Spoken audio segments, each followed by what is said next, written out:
এই গণেশ চতুর্থীতে গণপতি বাপ্পাকে যদি নিজের হাতে এমন একটা দারুণ স্বাদের মতিচুর লাড্ডু বানিয়ে ভোগ দেন, তাহলে গণপতি নিশ্চয়ই মন থেকে খুশি হয়ে যাবেন। অনেক বড় বড় দোকানের লাড্ডু স্বাদকেও কিন্তু হার মানাতে পারে খুব সাধারণ উপায়ে ঘরে তৈরি করা এই দারুণ স্বাদের লাড্ডু। আর এর জন্য আমি এখানে নিয়ে নিয়েছি 1 কাপ মতো বেসন। আজকে দেখবেন 1 কাপ বেসন দিয়ে কতগুলো লাড্ডু আমরা তৈরি করি। আর এখানে আজকে আমি 2 থেকে 3টে পদ্ধতি আপনাদের শেখাবো মতিচুর ঘরে তৈরি করার। প্রথমে বেসনটাকে একটা স্ট্রেনার বা চালনিতে ভালো করে একটু চেলে নিচ্ছি, যাতে বেসনের মধ্যে থাকা এই ছোট ছোট গুটলি বা লাম্পসগুলো পুরোপুরি চলে যায়। প্রথমে ছেঁকে নেওয়ার পর যখন এই গুটলিগুলো থাকবে, একটা কোনো চামচ বা স্প্যাচুলা দিয়ে ভালো করে চেপে দেবেন, তাহলে কিন্তু এটা সুন্দরভাবে পাউডার ফর্মে চলে আসবে। আর চেলে নেওয়া বেসনের মধ্যে কোনো রকম লাম্পস থাকবে না, তার ফলে আমরা যে ঘোলটা তৈরি করব সেটাও কিন্তু একদম সুন্দর স্মুথ তৈরি হবে। 1 কাপ বেসনের জন্য আমি এখানে নিয়ে নিয়েছি 1 কাপ পরিমাণ জল, তবে পুরো জলটা কিন্তু একসাথে এখানে দেব না, আগে অল্প অল্প করে জলটাকে অ্যাড করছি। আগে কিছুটা ওই 1/2 কাপ মতো জল দিলাম, দিয়ে ভালো করে এটাকে মিক্স করতে থাকবো। আর যদি প্রয়োজন হয় তাহলেই আবার জল দেব, না হলে দরকার নেই। এই ব্যাটারটার ঘনত্ব এমন হবে যাতে খুব বেশি ঘনও না হয়, আবার একদম পাতলাও না হয়, মাঝামাঝি ধরনের একটা ঘনত্ব হবে, যাতে ফেললে পরে অনায়াসে এটা পড়ে যায়, যেটাকে বলে রানিং কনসিস্টেন্সি, সেরকম ধরনেরই কিন্তু এটা হবে। ভালো করে এটাকে আগে মিক্স করে নিচ্ছি। যত ভালো করে এটা ফেটাবেন ততই কিন্তু এটা একদম স্মুথ তৈরি হবে, এর মধ্যে কোনো রকম দানা ভাব বা লাম্পস কিছু থাকবে না। আজকে তো বলেইছি যে আমি খুব সহজ উপায়ে ঘরে কি করে মতিচুর করা যায় সেটা আপনাদের সঙ্গে শেয়ার করব, আর 2-3টে পদ্ধতি কিন্তু বলছি। প্রথমে নিয়ে নিয়েছি এর জন্য একটা গ্লাস, আর এরকম একটা দুধের প্যাকেট, যেই প্যাকেটগুলো আমরা ঘরেতে দুধ কিনে আনি সেই প্যাকেটগুলো আমি রেখে দিয়েছিলাম। একটা সাইড একটু বড় করে কেটে নিয়েছি, এরপর গ্লাসের মধ্যে এটাকে একটু বসিয়ে নিলাম। যে মিক্সচারটা তৈরি করলাম বেসনের, সেটা একটু করে হাতায় নিয়ে এর মধ্যে ভরবো। ভরে নিয়ে তারপরে মুখটাকে সিল করব একটা গার্ডার দিয়ে। ভালো করে এটাকে আগে আটকে নিচ্ছি। দেখুন, অনেক সময় আমাদের ঘরে কিন্তু পাইপিং ব্যাগ এগুলো থাকে না, সাধারণত পাইপিং ব্যাগ অনেকের কাছেই থাকে না। তো আমাদের জন্য এই প্রসেসটা অনেক সুবিধাজনক। আমি যখনই ঘরে লাড্ডু বা এরকম কিছু বানাই, পাইপিং ব্যাগের পরিবর্তে এই ধরনের দুধের প্যাকেট ইউজ করি। মুখটাকে একটু সরু করে কেটে নিয়ে তেল ভালো করে গরম করেছিলাম কড়াইয়ে, অল্প অল্প করে এর মধ্যে ছাড়তে থাকবো। মতিগুলো দেখুন কি সুন্দর তৈরি হচ্ছে। এটা কিন্তু খুবই ইজি একটা প্রসেস মতিচুর তৈরি করার জন্য, তবে এটাও কিন্তু বেশ খানিকটা টাইম কনজিউমিং। আমার মনে হয়েছে এটা করলে অনেকক্ষণ সময় ধরে আপনাকে দাঁড়িয়ে দাঁড়িয়ে মতিগুলো তৈরি করতে হবে।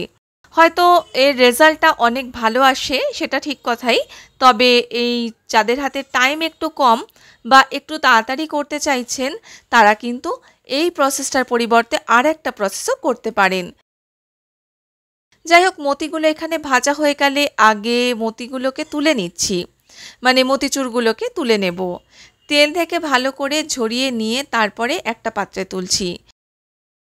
এবারে দেখুন, মুখটাকে আরেকটু বড় করে কেটে একসাথে অনেকটা ব্যাটার আমি এইভাবে স্প্রেড করে দিলাম।